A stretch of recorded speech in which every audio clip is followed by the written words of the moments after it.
ओम श्री गणेशाय नमः।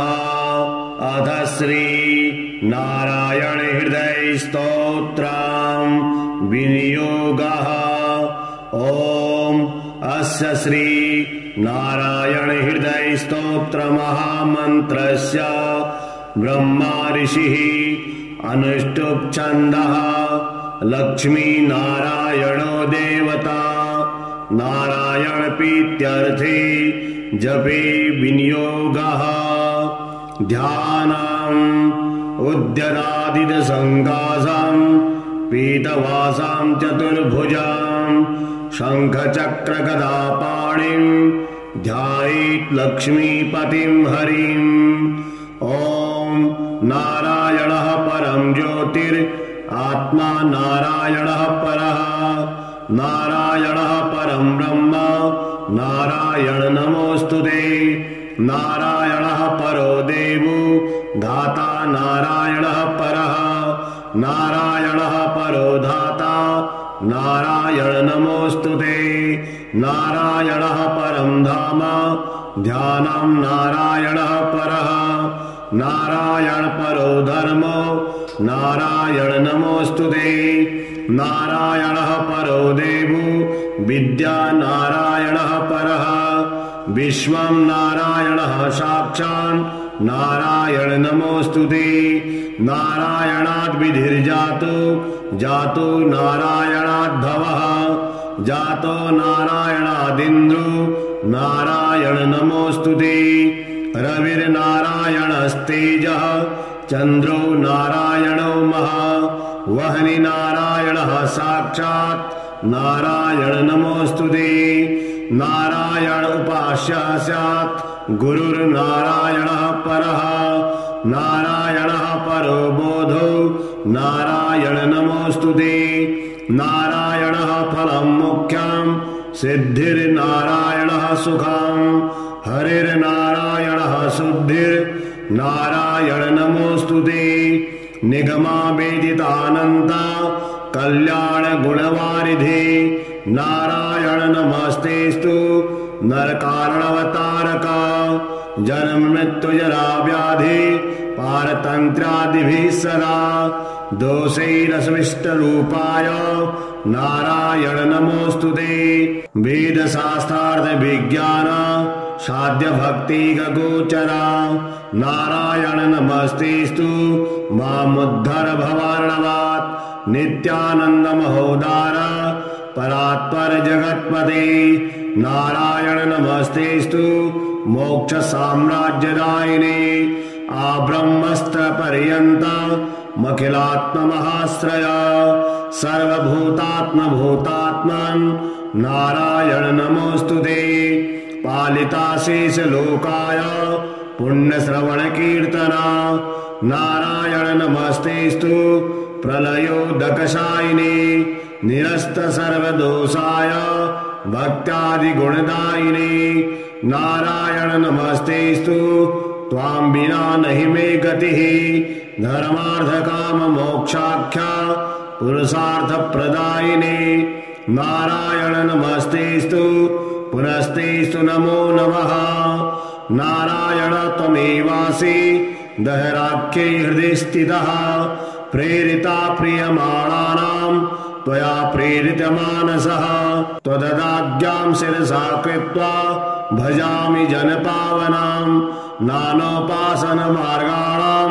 भवकृत् भावबोधकः भावार्थकृत् भवातीतो भवसौख्यप्रदो मम। त्वन्माया मोहितं विश्वं त्वयैव परिकल्पितां त्वदिष्टानमात्रेण सा वै सर्वार्थकारिणी। त्वमेव तां पुरस्कृत्य मम कामान् समर्थय। न मे त्वदन्यस्त्रास्ति त्वदन्यं नहि दैवतं त्वदन्यं नहि जानामि पालकं पुण्यवर्धनं। यावत् संसारिको भावो मनस्तु भावनात्मकः तावत् सिद्धिर्भवेत् साध्या सर्वदा सर्वदा विभु। पापीनामहमेकाग्रो दयालूनां त्वमग्रणिः दयनीयो मदन्योऽस्ति तव कोत्र जगत्त्रये त्वयाहं नैव स्पृष्टे चेत् न स्यात्तव दयालुता आमयो वा न स्पृष्टे चेत् दोषधस्य पृथुदयः पापसङ्गपरिश्रान्तः पापानां पापरूपधृक् त्वदन्यः कोत्र पापेभ्यो त्रास्ति जगति तले त्वमेव माता च पिता त्वमेव बन्धुः सखा त्वमेव विद्या द्रविणं त्वमेव सर्वं मम देवदेव प्रार्थना दशकं चैव मूलाष्टकमतः परां यः पठे शृणुयात् नित्यं तस्य लक्ष्मीः स्थिरा भवेत् नारायणस्य हृदयं सर्वाभीष्टफलप्रदां लक्ष्मी हृदयकं स्तोत्रं यदि चैत्तद्विनाशकृतं तत्सर्वं निष्फलं प्रोक्तं लक्ष्मीः क्रुध्यति सर्वदा एतत् संकलितं स्तोत्रं सर्वाभीष्टफलप्रदां नारायणस्य हृदयं आदौ जपत्वा ततः परां लक्ष्मी हृदयकं स्तोत्रं जपे नारायणं पुनर्नारायणं जपत्वा पुनर्लक्ष्मीनुतिं जपेत् तद्वद्धूपादिकं कुर्यात् दे एतत् संकलितं शुभम् एवं मध्ये द्विवारेण जपेत् संकलितं शुभम् लक्ष्मी हृदयके स्तोत्रे सर्वमन्यत् प्रकाशितं सर्वान् कामान् आप्नोति आदिव्याधि भयं हरेत् गोप्यमेतत् सदा कुर्यात् न सर्वत् प्रकाशयेत् इति गुह्यतमं शास्त्रं प्रोक्तं ब्रह्मादिभिः पुरा लक्ष्मी हृदय प्रोक्तेन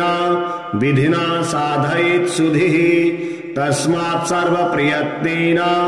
साधयेत् गोपयेत् सुधिः यत्रैतत् पुस्तकं तिष्ठेत् लक्ष्मी नारायणात्मकं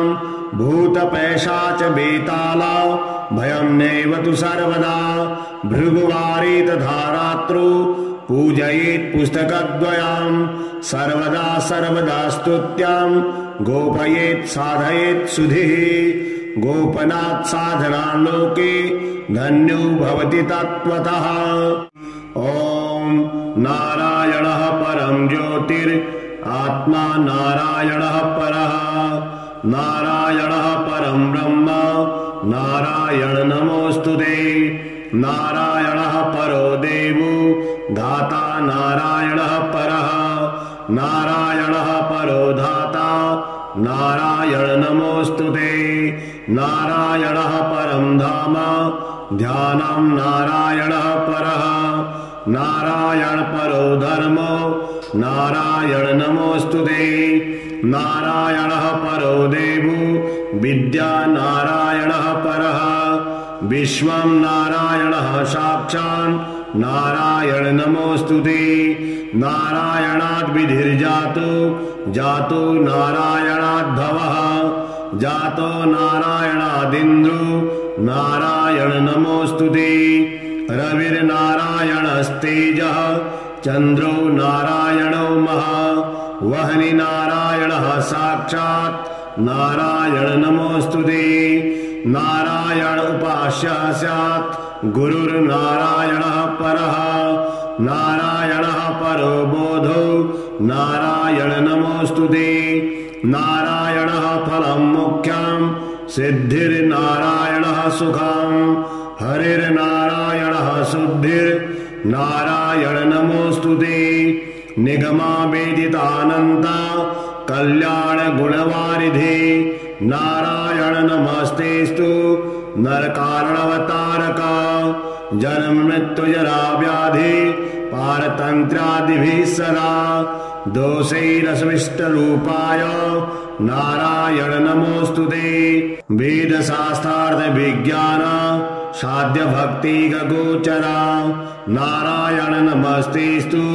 मामुद्धर भवार्णवात् नित्यानंद महोदार परात्पर जगत्पते नारायण नमस्तेस्तु मोक्ष साम्राज्यदायिने आब्रह्मस्त्र पर्यन्त मखिलात्म महाश्रया सर्वभूतात्मभूतात्मन् नारायण नमोऽस्तुते। पालिताशेष लोकाय पुण्यश्रवण कीर्तना नारायण नमस्तेस्तु प्रलयोदकशायिने निरस्त सर्वदोषाय भक्त्यादिगुणदायिने नारायण नमस्तेस्तु त्वां विना नहि मे गतिः धर्मार्थकाममोक्षाख्या पुरुषार्थप्रदायिने नारायण नमस्तेस्तु पुनस्तेस्तु नमो नमः। नारायण त्वमेवासि दहराख्ये हृदि स्थितः प्रेरिता प्रियमाणानां त्वया प्रेरितमानसः त्वददाज्ञां शिरसा कृत्वा भजामि जनपावनां नानोपासनमार्गाणां भवकृत् भावबोधकः भावार्थकृत् भवातीतो भवसौख्यप्रदो मम त्वन्मायामोहितं विश्वं त्वयैव परिकल्पितां त्वदिष्टानमात्रेण सा वै सर्वार्थकारिणी त्वमेव तां पुरस्कृत्य मम कामान् समर्थय न मे त्वदन्यस्त्रास्ति त्वदन्यं न हि दैवतं त्वदन्यं न हि जानामि पालकं पुण्यवर्धनं यावत् संसारिको भावो मनस्तु भावनात्मकः तावत् सिद्धिर्भवेत् साध्या सर्वदा सर्वदा विभु पापीनामहमेकाग्रो दयालूनां त्वमग्रणीः दयनीयो मदन्योऽस्ति तव कोत्र जगत्त्रये त्वयाहं नैव स्पृष्टे चेत् न स्यात् तव दयालुता आमयो वा न स्पृष्टे चेत् दोषधस्य पृथुदयः पापसङ्गपरिश्रान्तः पापानां पापरूपधृक् त्वदन्यः कोत्र पापेभ्यो त्रास्ति जगति तले त्वमेव माता च पिता त्वमेव बन्धुः सखा त्वमेव विद्या द्रविणं त्वमेव सर्वं मम देवदेव प्रार्थनादशकं चैव मूलाष्टकमतः परां यः पठे शृणुयात् नित्यं तस्य लक्ष्मीः स्थिरा भवेत् नारायणस्य हृदयं सर्वाभीष्टफलप्रदां लक्ष्मी हृदयकं स्तोत्रं यदि चेत् तद्विनाशकृतं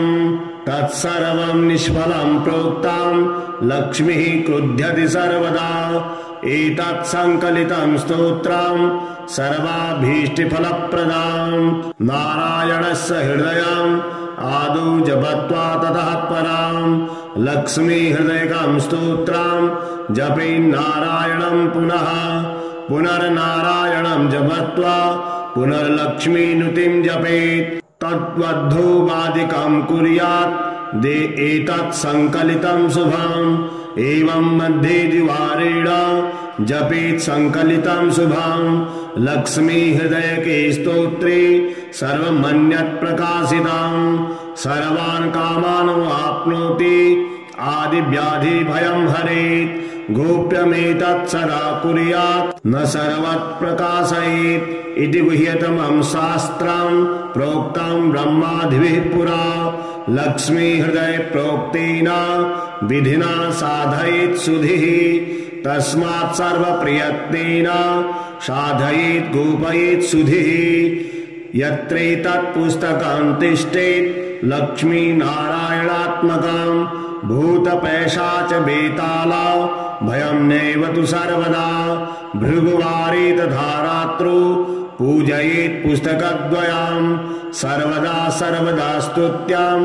गोपयेत् साधयेत् सुधिः गोपनात् साधना लोके धन्यो भवति तत्त्वतः। ॐ नारायणः परं ज्योतिर् आत्मा नारायणः परः नारायणः परं ब्रह्म नारायण नमोऽस्तुते नारायणः परो देवो धाता नारायणः परः नारायणः परो धाता नारायण नमोऽस्तुते नारायणः परं धाम ध्यानं नारायणः परः नारायण परो धर्मो नारायण नमोस्तुते नारायणः परो देवो विद्या नारायणः परः विश्वं नारायणः साक्षात् नारायण नमोस्तुते नारायणाद् विधिर्जातो जातो नारायणाद्भवः जातो नारायणादिन्द्रो नारायण नमोस्तुते रविर्नारायणस्तेजः चन्द्रो नारायणो महा वह्नि नारायणः साक्षात् नारायण नमोस्तुते नारायण उपास्यः स्यात् गुरुर्नारायणः परः नारायणः परो बोधो नारायण नमोस्तुते नारायणः फलं मुख्यं सिद्धिर्नारायणः सुखं हरिर्नारायणः शुद्धिर्नारायण नमोस्तुते निगमा वेदितानन्ता कल्याण गुणवारिधि नारायण नमस्तेस्तु नरकारणवतारका जन्म मृत्यु जरा व्याधि पारतन्त्रादिभिः सदा दोषैरस्मिष्टरूपाय नारायण नमोस्तुते वेदशास्त्रार्थ विज्ञान साध्य भक्ति गोचरा नारायण नमस्तेस्तु मामुद्धर भवार्णवात् नित्यानंद महोदार परात्पर जगत्पते नारायण नमस्तेस्तु मोक्ष साम्राज्यदायिने आब्रह्मस्त्र पर्यन्त मखिलात्म महाश्रय सर्वभूतात्म भूतात्मन् नारायण नमोस्तुते पालिताशेष लोकाय पुण्य श्रवण कीर्तना नारायण नमस्तेस्तु प्रलयोदकशायिने निरस्त सर्वदोषाय भक्त्यादि गुणदायिने नारायण नमस्तेस्तु त्वां विना नहि मे गतिः धर्मार्थ काम मोक्षाख्या पुरुषार्थ प्रदायिने नारायण नमस्तेस्तु पुनस्तेस्तु नमो नमः नारायण त्वमेवासि दहराख्ये हृदि स्थितः प्रेरिता प्रियमाणानां त्वया प्रेरितमानसः त्वददाज्ञां शिरसा कृत्वा भजामि जनपावनां नानोपासनमार्गाणां भवकृत् भावबोधकः भावार्थकृत् भवातीतो भवसौख्यप्रदो मम त्वन्माया मोहितं विश्वं त्वयैव परिकल्पितां त्वदिष्टानमात्रेण सा वै सर्वार्थकारिणी त्वमेव तां पुरस्कृत्य मम कामान् समर्थय न मे त्वदन्यस्त्रास्ति त्वदन्यं न हि दैवतं त्वदन्यं न हि जानामि पालकं पुण्यवर्धनं यावत् संसारिको भावो मनस्तु भावनात्मकः तावत् सिद्धिर्भवेत् साध्या सर्वदा सर्वदा विभु पापीनामहमेकाग्रो दयालूनां त्वमग्रणीः दयनीयो मदन्योऽस्ति तव कोत्र जगत्त्रये त्वयाहं नैव स्पृष्टे चेत् न स्यात् तव दयालुता आमयो वा न स्पृष्टे चेत् दोषधस्य पृथुदयः पापसङ्गपरिश्रान्तः पापानां पापरूपधृक् त्वदन्यः कोत्र पापेभ्यो त्रास्ति जगति तले त्वमेव माता च पिता त्वमेव बन्धुः सखा त्वमेव विद्या द्रविणं त्वमेव सर्वं मम देवदेव प्रार्थनादशकं चैव मूलाष्टकमतः परां यः पठे शृणुयात् नित्यं तस्य लक्ष्मीः स्थिरा भवेत् नारायणस्य हृदयं सर्वाभीष्टफलप्रदां लक्ष्मी हृदयकं स्तोत्रं यदि चेत् तद्विनाशकृतं तत्सर्वं निष्फलं प्रोक्तं लक्ष्मीः क्रुध्यति सर्वदा एतत् संकलितं स्तोत्रं सर्वाभीष्टफलप्रदां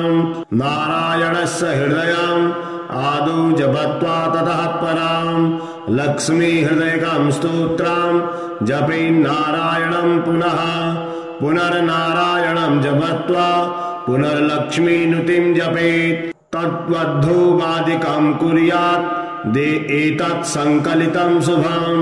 एवं मध्ये द्विवारेण जपेत् संकलितं शुभम् लक्ष्मी हृदयके स्तोत्रे सर्वमन्यत् प्रकाशितं सर्वान् कामान् वाप्नोति आदिव्याधि भयं हरेत् गोप्यमेतत् सदा कुर्यात् न सर्वत् प्रकाशयेत् इति गुह्यतमं शास्त्रं प्रोक्तं ब्रह्मादिभिः पुरा लक्ष्मी हृदय प्रोक्तेन विधिना साधयेत् सुधिः तस्मात् सर्वप्रयत्नेन साधयेत् गोपयेत् सुधिः यत्रैतत् पुस्तकं तिष्ठेत् लक्ष्मीनारायणात्मकं भूतपैशाच बेताला भयं नैव तु सर्वदा भृगुवारे तथा रात्रौ पूजयेत् पुस्तकद्वयं सर्वदा सर्वदा स्तुत्यां गोपयेत् साधयेत् सुधिः गोपनात् साधना लोके धन्यो भवति तत्त्वतः। ॐ नारायणः परं ज्योतिर् आत्मा नारायणः परः नारायणः परं ब्रह्म नारायण नमोऽस्तुते नारायणः परो देवो धाता नारायणः परः नारायणः परो धाता नारायण नमोऽस्तुते नारायणः परं धाम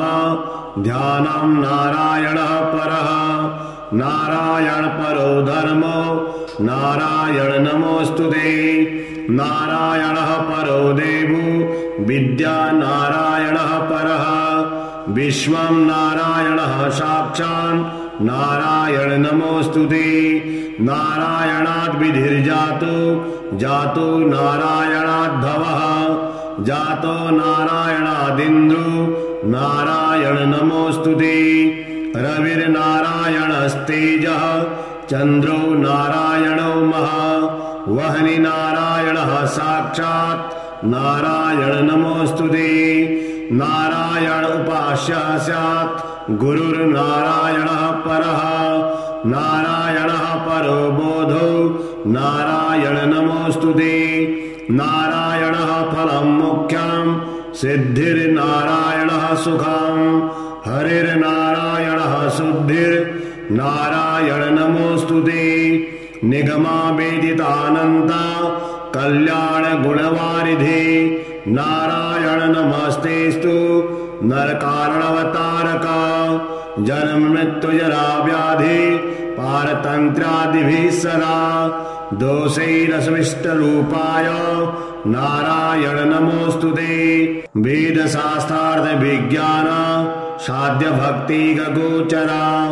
नारायण नमस्तेस्तु मामुद्धर भवार्णवात् नित्यानंद महोदार परात्पर जगत्पते नारायण नमस्तेस्तु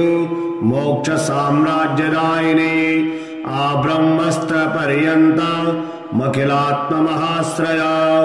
सर्वभूतात्म भूतात्मन् नारायण नमोऽस्तुते पालिता शेष लोकाय पुण्य श्रवण कीर्तना नारायण नमस्तेस्तु प्रलयोदकशायिने निरस्त सर्वदोषाय भक्त्यादि गुणदायिने नारायण नमस्तेस्तु त्वां विना नहि मे गतिः धर्मार्थ काम मोक्षाख्या पुरुषार्थ प्रदायिने नारायण नमस्तेस्तु पुनस्तेस्तु नमो नमः नारायण त्वमेवासि दहराख्ये हृदि स्थितः प्रेरिता प्रियमाणानां त्वया प्रेरितमानसः त्वददाज्ञां शिरसा कृत्वा भजामि जनपावनां नानोपासनमार्गाणां भवकृत् भावबोधकः भावार्थकृत् भवातीतो भवसौख्यप्रदो मम त्वन्माया मोहितं विश्वं त्वयैव परिकल्पितां त्वदिष्टानमात्रेण सा वै सर्वार्थकारिणी त्वमेव तां पुरस्कृत्य मम कामान् समर्थय न मे त्वदन्यस्त्रास्ति त्वदन्यं न हि देवतां त्वदन्यं न हि जानामि पालकं पुण्यवर्धनं यावत् संसारिको भावो मनस्तु भावनात्मकः तावत् सिद्धिर्भवेत् साध्या सर्वदा सर्वदा विभु पापीनामहमेकाग्रो दयालूनां त्वमग्रणीः दयनीयो मदन्योऽस्ति तव कोऽत्र जगत्त्रये त्वयाहं नैव स्पृष्टे चेत् न स्यात् तव दयालुता आमयो वा न स्पृष्टे चेत् दोषधस्य पृथुदयः पापसङ्गपरिश्रान्तः पापानां पापरूपधृक् त्वदन्यः कोऽत्र पापेभ्यो त्रास्ति जगति तले त्वमेव माता च पिता त्वमेव बन्धुः सखा त्वमेव विद्या द्रविणं त्वमेव सर्वं मम देवदेव प्रार्थनादशकं चैव मूलाष्टकमतः परां यः पठे शृणुयात् नित्यं तस्य लक्ष्मीः स्थिरा भवेत् नारायणस्य हृदयं सर्वाभीष्टफलप्रदां लक्ष्मी हृदयकं स्तोत्रं यदि चेत् तद्विनाशकृतं तत्सर्वं निष्फलं प्रोक्तं लक्ष्मीः क्रुध्यति सर्वदा एतत् संकलितं स्तोत्रं सर्वाभीष्टफलप्रदां नारायणस्य हृदयम् आदौ जपत्वा ततः परां लक्ष्मी हृदयकं स्तोत्रं जपेन्नारायणं पुनः पुनर्नारायणं जपत्वा पुनर्लक्ष्मीनुतिं जपेत् तद्वद्धूपादिकं कुर्यात् दे एतत् संकलितं शुभम् एवं मध्ये द्विवारेण जपेत् संकलितं शुभम् लक्ष्मी हृदयके स्तोत्रे सर्वमन्यत् प्रकाशितं सर्वान् कामान् आप्नोति आदिव्याधि भयं हरेत् गोप्यमेतत् सदा कुर्यात् न सर्वत् प्रकाशयेत् इति गुह्यतमं शास्त्रं प्रोक्तं ब्रह्मादिभिः पुरा लक्ष्मी हृदय प्रोक्तेन विधिना साधयेत् सुधिः तस्मात् सर्वप्रयत्नेन साधयेत् गोपयेत् सुधिः यत्रैतत् पुस्तकं तिष्ठेत् लक्ष्मीनारायणात्मकं भूतपैशाच बेताला भयं नैव तु सर्वदा भृगुवारे तथा रात्रौ पूजयेत् पुस्तकद्वयं सर्वदा सर्वदा स्तुत्यं गोपयेत् साधयेत् सुधिः गोपनात् साधना लोके धन्यो भवति तत्त्वतः ॐ नारायणः परं ज्योतिर् आत्मा नारायणः परः नारायणः परं ब्रह्म नारायण नमोऽस्तुते नारायणः परो देवो धाता नारायणः परः नारायणः परो धाता नारायण नमोऽस्तुते नारायणः परं धाम ध्यानं नारायणः परः नारायण परो धर्मो नारायण नमोऽस्तुते नारायणः परो देवो विद्या नारायणः परः विश्वं नारायणः साक्षात् नारायण नमोऽस्तुते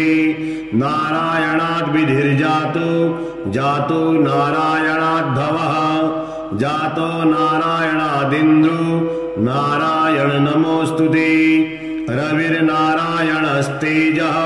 चन्द्रो नारायणो महा वह्नि नारायणः साक्षात् नारायण नमोऽस्तुते नारायण उपास्यः स्यात् गुरुर्नारायणः परः नारायणः परो बोधो नारायण नमोऽस्तुते नारायणः फलं मुख्यं सिद्धिर्नारायणः सुखं हरिर्नारायणः शुद्धिर्नारायण नमोऽस्तुते निगमा वेदितानन्ता कल्याण गुणवारिधि नारायण नमस्तेस्तु नरकारणवतारक जन्म मृत्यु जरा व्याधि पारतन्त्रादिभिः सदा दोषैरस्मिष्टरूपाय नारायण नमोऽस्तुते। वेदशास्त्रार्थ विज्ञान साध्य भक्ति गोचरा नारायण नमस्तेस्तु मामुद्धर भवार्णवात् नित्यानंद महोदार परात्पर जगत्पते नारायण नमस्तेस्तु मोक्ष साम्राज्यदायिने आब्रह्मस्त्र पर्यन्त मखिलात्म महाश्रय सर्वभूतात्म भूतात्मन् नारायण नमोस्तुते। पालिता शेष लोकाय पुण्य श्रवण कीर्तना नारायण नमस्तेस्तु प्रलयोदकशायिने निरस्त सर्वदोषाय भक्त्यादि गुणदायिने नारायण नमस्तेस्तु त्वां विना नहि मे गतिः धर्मार्थ काम मोक्षाख्या पुरुषार्थ प्रदायिने नारायण नमस्तेस्तु पुनस्तेस्तु नमो नमः। नारायण त्वमेवासि दहराख्ये हृदि स्थितः प्रेरिता प्रियमाणानां त्वया प्रेरितमानसः त्वददाज्ञां शिरसा कृत्वा भजामि जनपावनां नानोपासनमार्गाणां भवकृत् भावबोधकः भावार्थकृत् भवातीतो भवसौख्यप्रदो मम त्वन्माया मोहितं विश्वं त्वयैव परिकल्पितां त्वदिष्टानमात्रेण सा वै सर्वार्थकारिणी त्वमेव तां पुरस्कृत्य मम कामान् समर्थय न मे त्वदन्यस्त्रास्ति त्वदन्यं नहि दैवतं त्वदन्यं नहि जानामि पालकं पुण्यवर्धनं यावत् संसारिको भावो मनस्तु भावनात्मकः तावत् सिद्धिर्भवेत् साध्या सर्वदा सर्वदा विभु पापीनामहमेकाग्रो दयालूनां त्वमग्रणीः दयनीयो मदन्योऽस्ति तव कोत्र जगत्त्रये त्वयाहं नैव स्पृष्टे चेत् न स्यात् तव दयालुता आमयो वा न स्पृष्टे चेत् दोषधस्य पृथुदयः पापसङ्गपरिश्रान्तः पापानां पापरूपधृक् त्वदन्यः कोत्र पापेभ्यो त्रास्ति जगति तले त्वमेव माता च पिता त्वमेव बन्धुः सखा त्वमेव विद्या द्रविणं त्वमेव सर्वं मम देवदेव प्रार्थनादशकं चैव मूलाष्टकमतः परां यः पठे शृणुयात् नित्यं तस्य लक्ष्मीः स्थिरा भवेत् नारायणस्य हृदयं सर्वाभीष्टफलप्रदां लक्ष्मी हृदयकं स्तोत्रं यदि चेत् तद्विनाशकृतं तत्सर्वं निष्फलं प्रोक्तं लक्ष्मीः क्रुध्यति सर्वदा एतत् संकलितं स्तोत्रं सर्वाभीष्टफलप्रदां नारायणस्य हृदयं आदौ जपत्वा ततः परां लक्ष्मी हृदयकं स्तोत्रं जपेन्नारायणं पुनः पुनर्नारायणं जपत्वा पुनर्लक्ष्मीनुतिं जपेत् तद्वद्धूपादिकं कुर्यात् दे एतत् संकलितं शुभम् एवं मध्ये द्विवारेण जपेत् संकलितं शुभम् लक्ष्मी हृदयके स्तोत्रे सर्वमन्यत् प्रकाशितं सर्वान् कामान् आप्नोति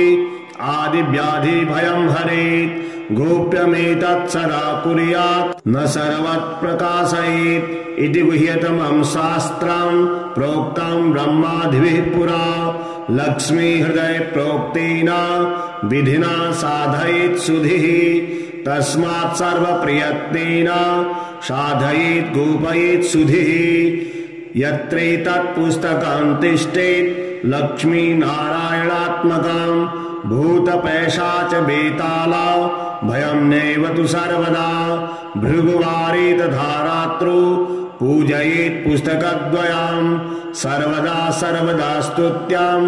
गोपयेत् साधयेत् सुधिः गोपनात् साधना लोके धन्यो भवति तत्त्वतः। ॐ नारायणः परं ज्योतिर् आत्मा नारायणः परः नारायणः परं ब्रह्म नारायण नमोऽस्तुते नारायणः परो देवो धाता नारायणः परः नारायणः परो धाता नारायण नमोऽस्तुते नारायणः परं धाम ध्यानं नारायणः परः नारायण परो धर्मो नारायण नमोऽस्तुते नारायणः परो देवो विद्या नारायणः परः विश्वं नारायणः साक्षात् नारायण नमोऽस्तुते नारायणाद् विधिर्जातो जातो नारायणाद् भवः जातो नारायणादिन्द्रो नारायण नमोऽस्तुते रविर्नारायणस्तेजः चन्द्रो नारायणो महा वह्नि नारायणः साक्षात् नारायण नमोऽस्तुते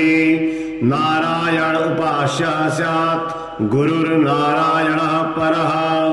नारायणः परो बोधो नारायण नमोऽस्तुते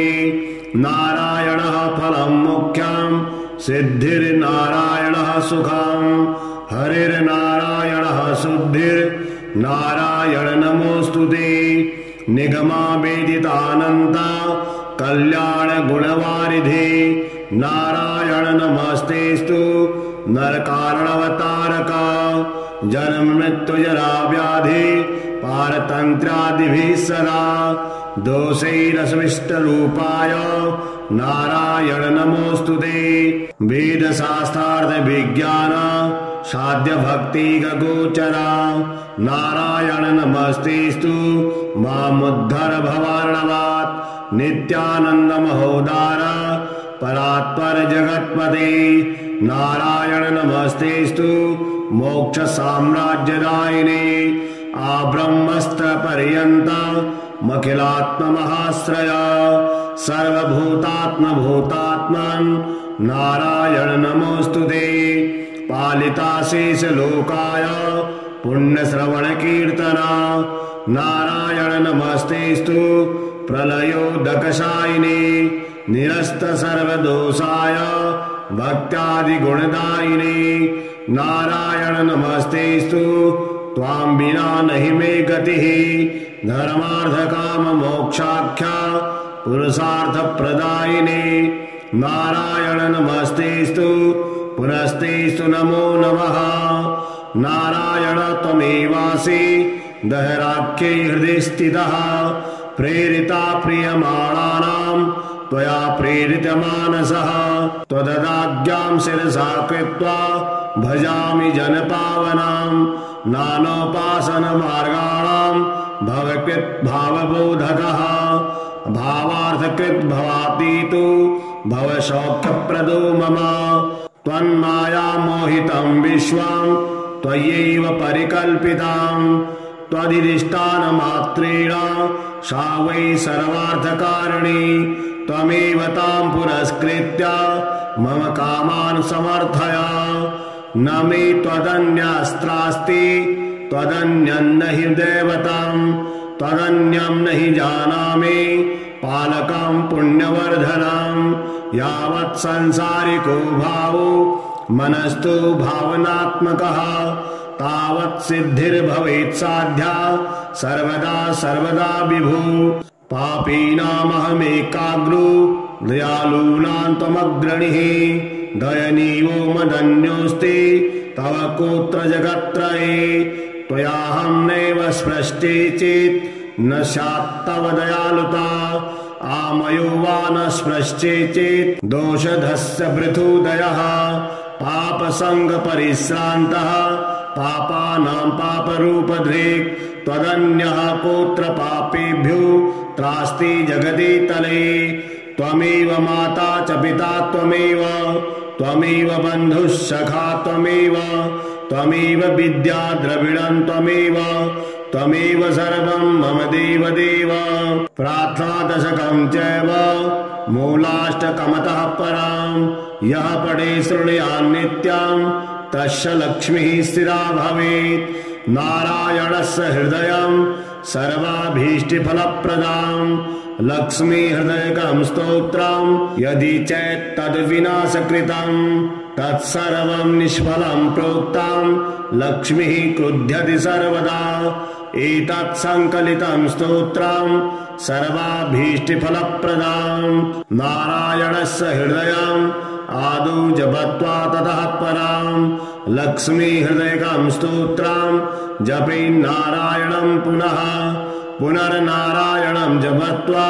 पुनर्लक्ष्मीनुतिं जपेत्। तद्वद्धूपादिकं कुर्यात् दे एतत् संकलितं शुभम्। एवं मध्ये द्विवारेण जपेत् संकलितं शुभम्। लक्ष्मी हृदयके स्तोत्रे सर्वमन्यत् प्रकाशितं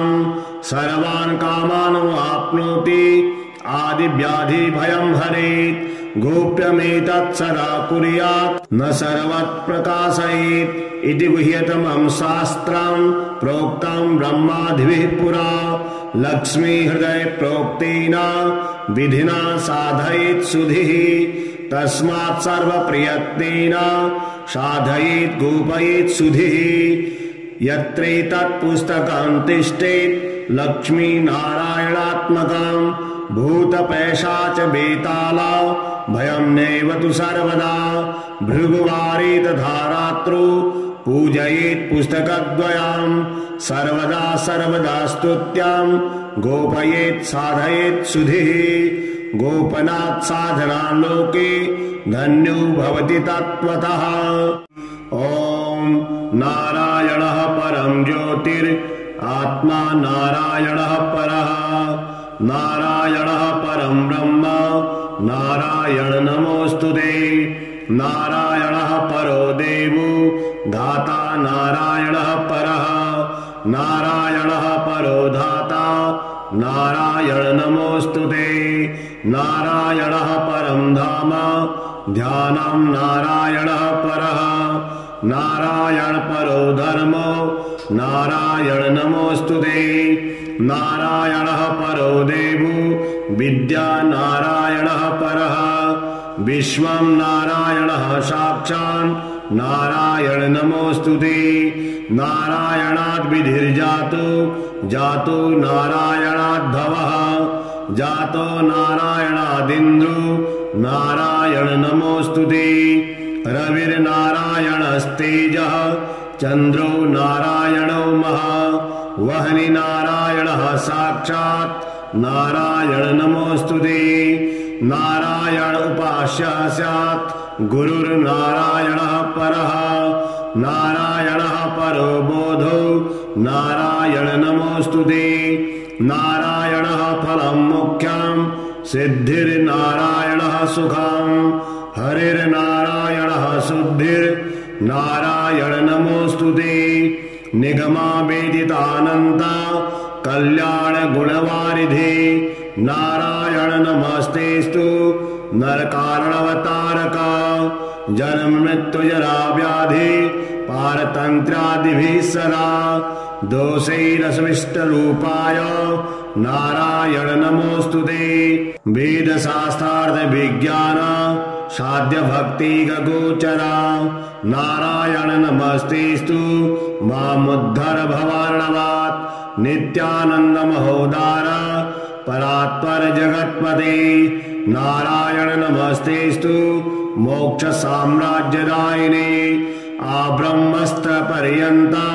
मखिलात्म महाश्रय सर्वभूतात्म भूतात्मन् नारायण नमोऽस्तुते। पालिता शेष लोकाय पुण्य श्रवण कीर्तना नारायण नमस्तेस्तु प्रलयोदकशायिने। निरस्त सर्वदोषाय भक्त्यादि गुणदायिने नारायण नमस्तेस्तु त्वां विना नहि मे गतिः। धर्मार्थ काम मोक्षाख्या पुरुषार्थ प्रदायिने नारायण नमस्तेस्तु पुनस्तेस्तु नमो नमः। नारायण त्वमेवासि दहराख्ये हृदि स्थितः प्रेरिता प्रीयमाणानां त्वया प्रेरितमानसः त्वददाज्ञां शिरसा कृत्वा भजामि जनपावनां नानोपासनमार्गाणां भवकृत् भावबोधकः भावार्थकृत् भवातीतो भवशौख्यप्रदो मम त्वन्माया मोहितं विश्वं त्वयैव परिकल्पितां त्वदिष्टानमात्रेण सा वै सर्वार्थकारिणी त्वमेव तां पुरस्कृत्य मम कामान् समर्थय न मे त्वदन्यस्त्रास्ति त्वदन्यं न हि देवतां त्वदन्यं न हि जानामि पालकं पुण्यवर्धनं यावत् संसारिको भावो मनस्तु भावनात्मकः तावत् सिद्धिर्भवेत् साध्या सर्वदा सर्वदा विभु पापीनामहमेकाग्रो दयालूनां त्वमग्रणीः दयनीयो मदन्योऽस्ति तव कोऽत्र जगत्त्रये त्वयाहं नैव स्पृष्टे चेत् न स्यात् तव दयालुता आमयो वा न स्पृष्टे चेत् दोषधस्य पृथुदयः पापसङ्गपरिश्रान्तः पापानां पापरूपधृक् त्वदन्यः कोऽत्र पापेभ्यो त्रास्ति जगति तले त्वमेव माता च पिता त्वमेव बन्धुः सखा त्वमेव विद्या द्रविणं त्वमेव सर्वं मम देवदेव प्रार्थनादशकं चैव मूलाष्टकमतः परां यः पठे शृणुयात् नित्यं तस्य लक्ष्मीः स्थिरा भवेत् नारायणस्य हृदयं सर्वाभीष्टफलप्रदां लक्ष्मी हृदयकं स्तोत्रं यदि चेत् तद्विनाशकृतं तत्सर्वं निष्फलं प्रोक्तं लक्ष्मीः क्रुध्यति सर्वदा एतत् संकलितं स्तोत्रं सर्वाभीष्टफलप्रदां नारायणस्य हृदयं आदौ जपत्वा ततः परां लक्ष्मी हृदयकं स्तोत्रं जपेन्नारायणं पुनः पुनर्नारायणं जपत्वा पुनर्लक्ष्मीनुतिं जपेत् तद्वद्धूपादिकं कुर्यात् दे एतत् संकलितं शुभम् एवं मध्ये द्विवारेण जपेत् संकलितं शुभम् लक्ष्मी हृदयके स्तोत्रे सर्वमन्यत् प्रकाशितं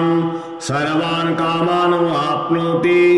आदिव्याधि भयं हरेत् गोप्यमेतत् सदा कुर्यात् न सर्वत् प्रकाशयेत् इति गुह्यतमं शास्त्रं प्रोक्तं ब्रह्मादिभिः पुरा लक्ष्मी हृदय प्रोक्तेन विधिना साधयेत् सुधिः तस्मात् सर्वप्रयत्नेन साधयेत् गोपयेत् सुधिः यत्रैतत् पुस्तकं तिष्ठेत् लक्ष्मीनारायणात्मकं भूतपैशाच बेताला भयं नैव तु सर्वदा भृगुवारे तथा रात्रौ पूजयेत् पुस्तकद्वयं सर्वदा सर्वदा स्तुत्यां गोपयेत् साधयेत् सुधिः गोपनात् साधना लोके धन्यो भवति तत्त्वतः ॐ नारायणः परं ज्योतिरात्मा नारायणः परः नारायणः परं ब्रह्म नारायण नमोऽस्तुते नारायणः परो देवो धाता नारायणः परः नारायणः परो धाता नारायण नमोऽस्तुते नारायणः परं धाम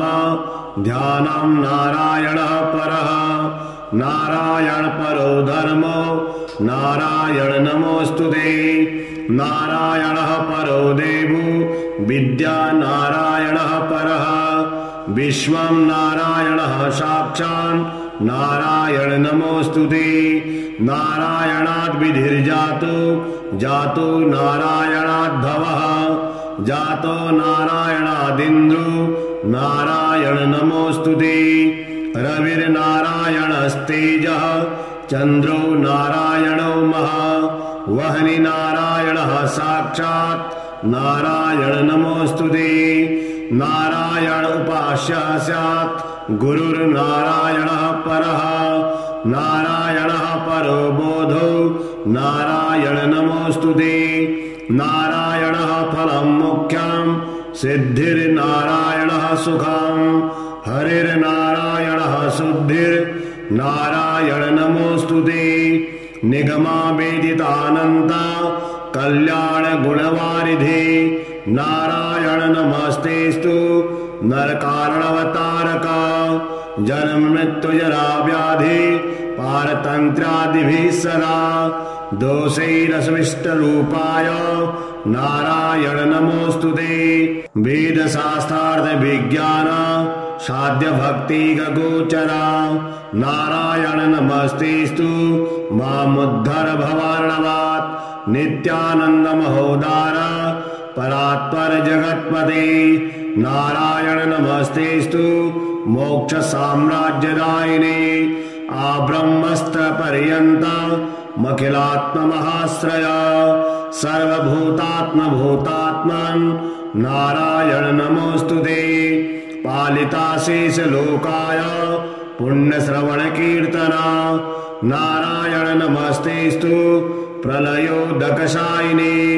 निरस्त सर्वदोषाय भक्त्यादि गुणदायिने